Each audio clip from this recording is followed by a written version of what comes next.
Hey, you guys did a great job. Way to improvise, because there were, like I told Sheldon, there were a couple of... We're used to doing live television. Yes. It happens. We can tap dance as long as y'all need it. Yeah, and it was teamwork there, because he was tap dancing. I'm trying to find the script. So keep them all, keep them entertained. Yeah, because I say, oh, there's one of those moments. Yeah. Way to go, Sheldon. Looking for the spot.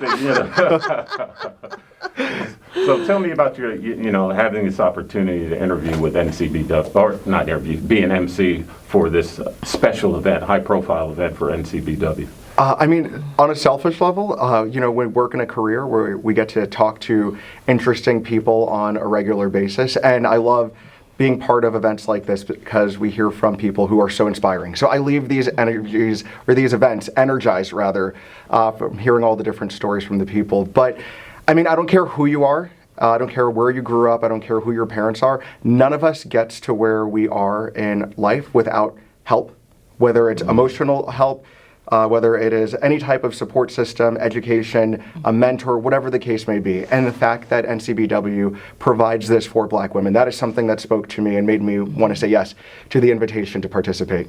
Good. There was a lot of talk tonight about standing on the shoulders of, and I think what was so phenomenal for me is just being in the climate of that magic that has transpired over the last year, the magic that Black women have had at the polls, the role that Black women have played in so many leadership roles at ABC and have been born from these historic Black institutions. So it's just so inspiring to be in the room, being in the room, being a part of the conversation, and just being given the opportunity to take it forward. Because like I said, you're never too old to dream.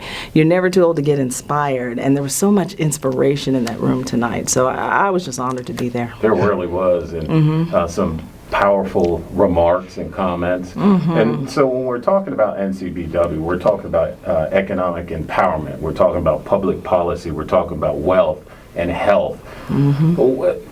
Talk to me a little bit more about, the significance of NCBW, because they're hitting all those marks and they're making such an impact across the country because they have 61, 62 chapters across the country.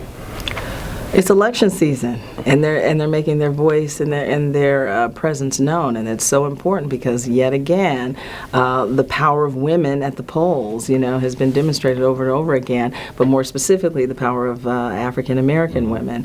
So they are really making a mark in those areas that are of importance to the Black-brown community: affordable housing, healthcare. The list goes on, and we always need a voice. God rest his soul, John Lewis, was that voice for so many years. And, he emphatically said somebody needs to pick up and carry the torch. And it's organizations like this one that does that. Right. I'm not a Black woman, but Black women encounter a lot of unique obstacles that I think are specific to that group, and the fact that this organization is providing the resources to cultivate that leadership and to make sure that y'all have everything that you need to succeed, I think that's just wonderful. Great.